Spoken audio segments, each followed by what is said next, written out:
Salut, c'est Elsa, j'espère que vous allez bien. Je suis ravie de vous retrouver dans un petit podcast spécial pantalon. J'ai cousu 3 pantalons pour moi, un pantalon pour Erin et je suis en train de lui coudre un gilet que j'aurai peut-être fini à la fin de ce podcast, je vous présenterai.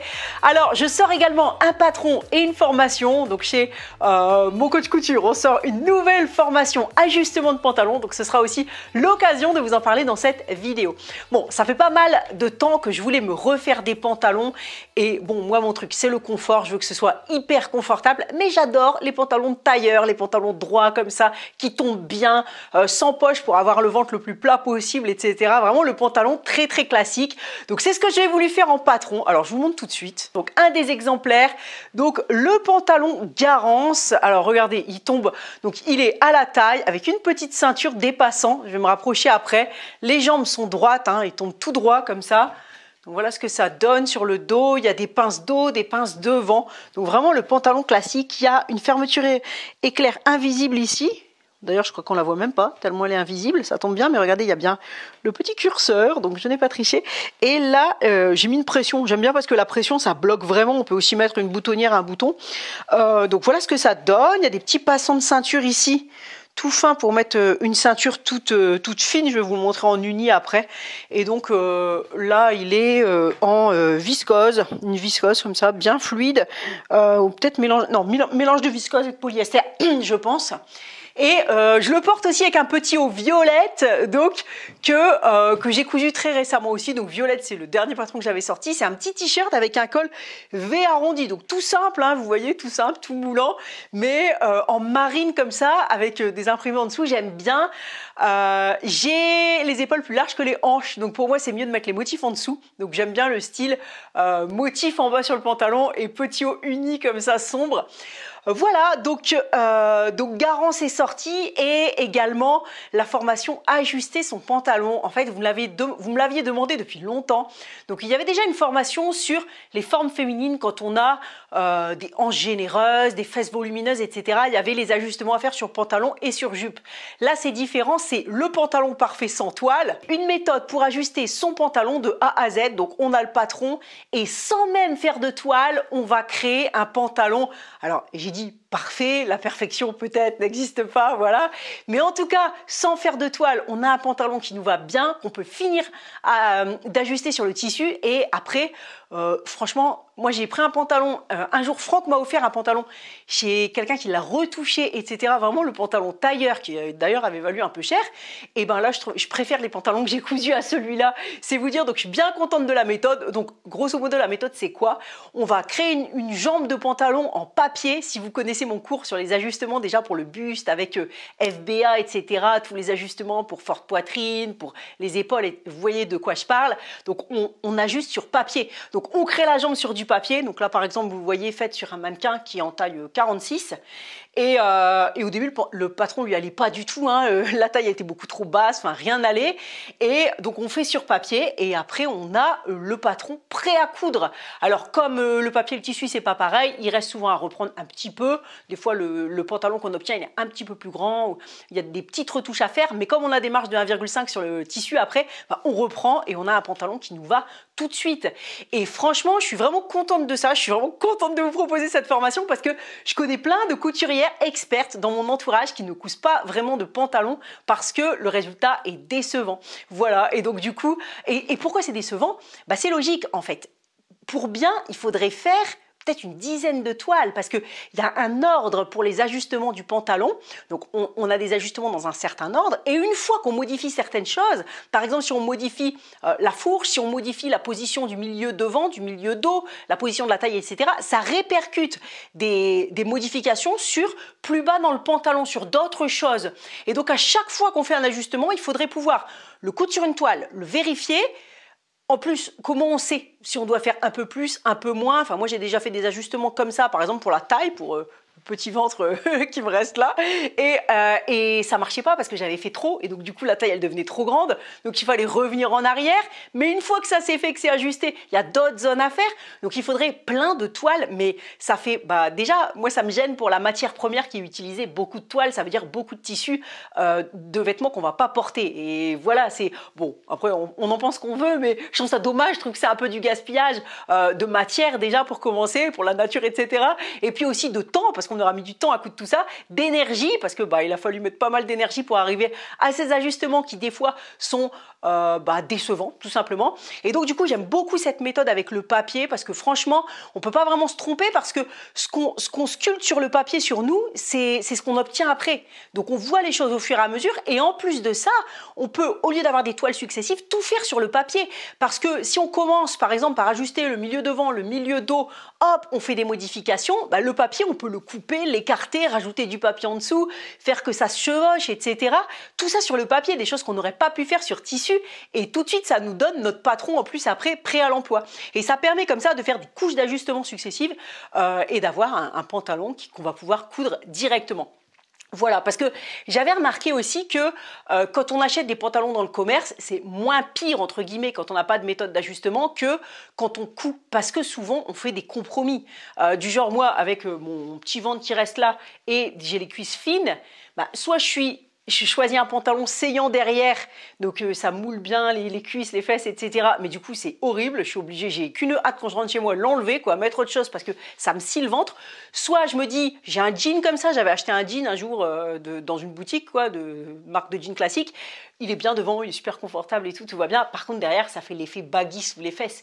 Et on a toutes nos particularités, donc on va toutes jongler entre certaines particularités de notre corps et on fait des compromis quand on achète dans le prêt-à-porter. Mais comme on peut quand même essayer, on arrive à un truc pas trop catastrophique, un truc où on fait des compromis avec le style et avec le confort, mais ça peut aller. Alors que quand on coud, si on regarde les jambes à plat de pantalon sans l'avoir essayé, on n'a aucune visibilité sur ce que ça va donner, donc on peut pas savoir, donc souvent c'est un fiasco. Voilà à peu près sur cette formation. Je mets les liens en dessous de toute façon, si vous voulez, il y a des vidéos qui expliquent, c'est dans la formation, tout est en détail, c'est sur plein de morphologies, c'est aussi pour les hommes. Voilà. Donc, et le patron et la formation sont séparés. Comme ça, si c'est juste le pantalon qui vous intéresse, que les ajustements de pantalon ne vous intéressent pas, vous pouvez prendre le pantalon Garance. Et si c'est juste la formation qui fonctionne sur tous les patrons de pantalon, pas forcément sur Garance, vous pouvez prendre aussi la formation à part. Tous les liens sont en dessous. Je remercie particulièrement Viridiana, que vous pouvez également retrouver sur YouTube en tapant Viridiana. Elle est venue se prêter à l'exercice et donc on a ajusté sur elle le pantalon avec la jambe en papier, puis avec le pantalon en tissu. Et vous verrez également toute cette partie, c'est une vidéo qui dure 1 heure dans la formation. Moi, je continue à vous montrer mes différentes tenues. Donc, j'ai cousu un pantalon Garance également en marron. C'est un genre de flanelle comme ça, c'est un tissu qui est vraiment super doux, c'est une genre de flanelle de viscose, mais il y a quand même des petits chevrons dedans, donc l'armure c'est pas toile, c'est pas sergé, c'est une armure que je connais pas, de tout près ça fait des genres de petits chevrons comme ça, mais la matière c'est vraiment tout doux c'est vraiment super agréable à porter, et j'aime bien parce que ça me donne l'impression d'avoir un genre de... le confort d'un pyjama avec l'aspect et la douceur d'un tissu aussi super doux, avec l'aspect d'un pantalon un peu tailleur, un peu droit, un peu très vil, très classique comme ça. Donc je trouve ça hyper confortable. Donc j'ai cousu ce marron là. J'en ai cousu, j'ai dit 3 mais en fait j'en ai cousu 4.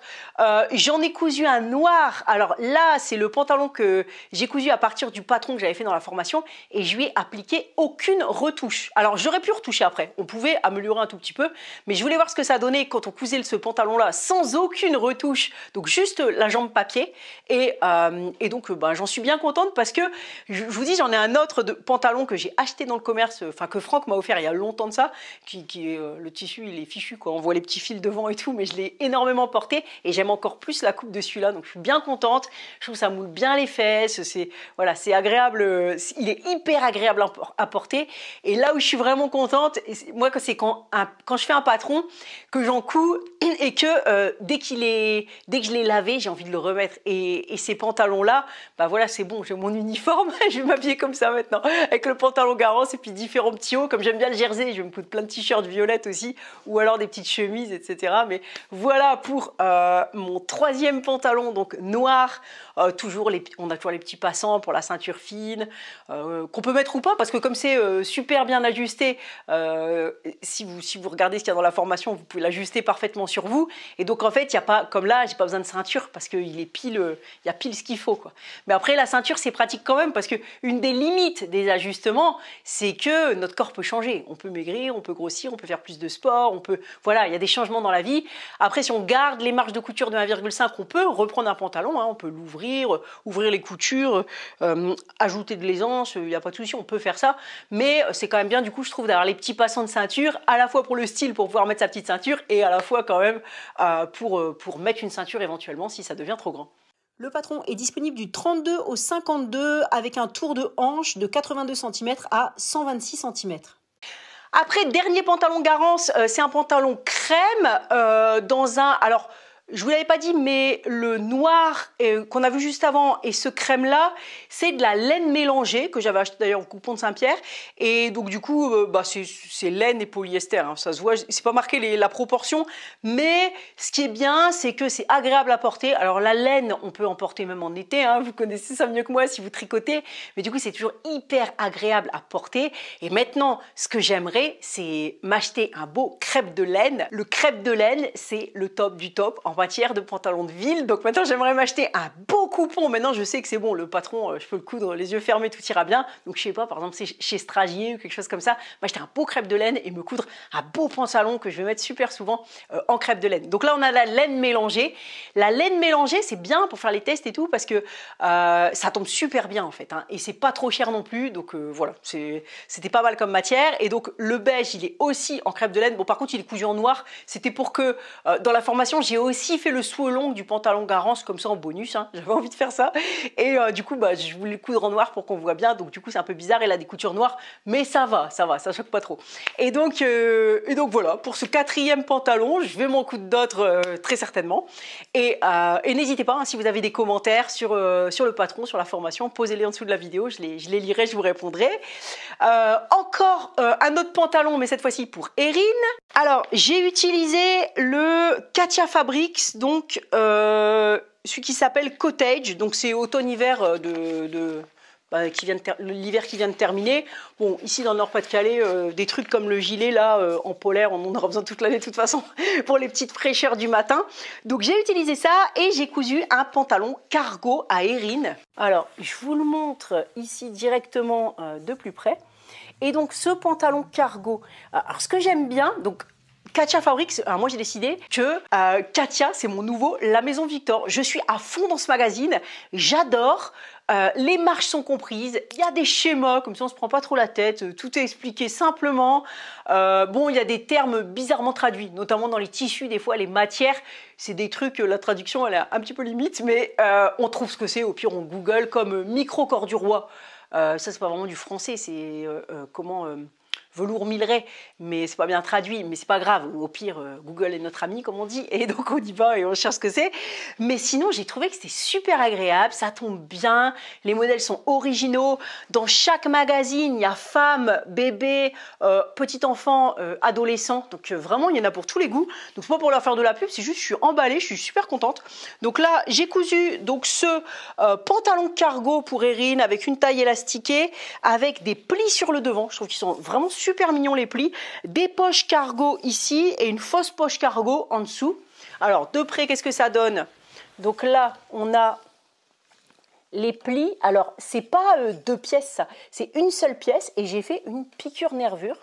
Alors merci la piqueuse plate qui permet d'avoir une piqûre nervure ultra régulière, c'est super agréable d'avoir ça comme machine. Et puis on a donc les poches cargo, donc avec le rabat, il n'y a pas de bouton, c'est pas nécessaire hein, en plus pour un enfant, je trouve ils ont un peu du mal à l'ouvrir.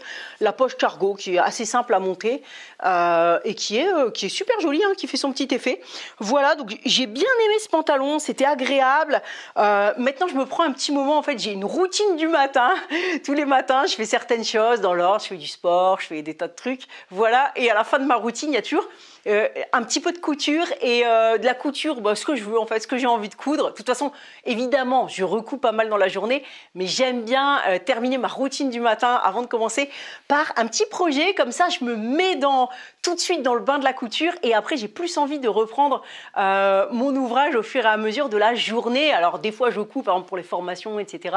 Donc là, je couds toute la journée comme ça, mais ça me permet d'avoir le temps de coudre pour mes enfants ou pour moi des petits projets à côté. Voilà, donc j'ai cousu ça en, je sais pas, deux 2 fois une demi-heure le matin, comme ça, ou 3 fois si on compte le moment où j'ai décalqué le patron. Et j'ai trouvé que c'était un petit projet bien agréable. Et j'étais assez étonnée parce que ça fait son petit effet. Alors que bah, c'était assez simple à coudre, hein, il n'y avait rien de fou. Les poches cargo, c'est pas très compliqué à faire. Il faut s'appliquer, il faut que ce soit bien précis, mais sinon, il n'y a rien de très très compliqué. Et donc, voilà ce petit modèle. Et puis, j'ai craqué aussi pour... là, je ne l'ai pas terminé, donc j'ai craqué aussi pour le gilet qui est sur la couverture.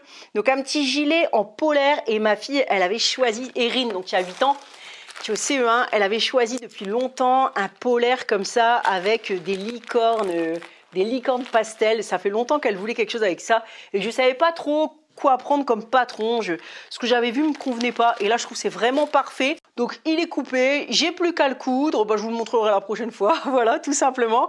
Mais je suis contente. C'est donc mes petits projets du matin, comme ça, au fur et à mesure, pour les enfants. Pour moi, ça permet d'avancer dans leur garde-robe. Il va d'ailleurs falloir que je me motive un peu plus parce que ils ont poussé d'un coup, mais tous en même temps. Donc, à part Lana qui peut mettre des affaires de son frère et sa sœur, qui est la 3e en fait, et Milo, il peut mettre quelques affaires d'Erin, mais pas tout, parce qu'Erin, elle a un style bien girly, elle aime bien tout ce qui est licorne, rose, etc. Et donc, j'aime bien lui coudre ce qu'elle a envie de porter. Et donc, du coup, bah, il peut pas tout mettre. Je fais aussi de l'unisexe, hein, bien sûr. Mais il va falloir là que je m'y mette sérieusement et que je couse plus pour mes enfants. Voilà. Donc, voilà pour ces nouvelles cousettes. Voilà pour cette nouvelle formation, ce nouveau patron. Les liens sont en dessous. N'hésitez pas à liker la vidéo d'ailleurs si elle vous a plu. N'hésitez pas à me dire ce que vous cousez en ce moment. Est-ce que vous êtes refait est-ce que vous avez commencé votre garde-robe d'été? Je ne sais pas s'il fait beau chez vous. Ici, ça commence tout juste. Le printemps a un peu tardé, mais en tout cas, j'aime bien, moi, coudre pour les beaux jours. Et donc, où est-ce que vous en êtes? Est-ce que vous avez envie de coudre vos pantalons, de les ajuster? Est-ce que vous avez déjà rencontré des problèmes dans les ajustements de pantalons? Est-ce que vous avez l'impression que c'est quelque chose qui est compliqué ou pas? Dites-moi tout en commentaire. Et moi, je vous retrouve très très vite pour la suite. Je vous souhaite plein de projets couture et je vous dis à bientôt!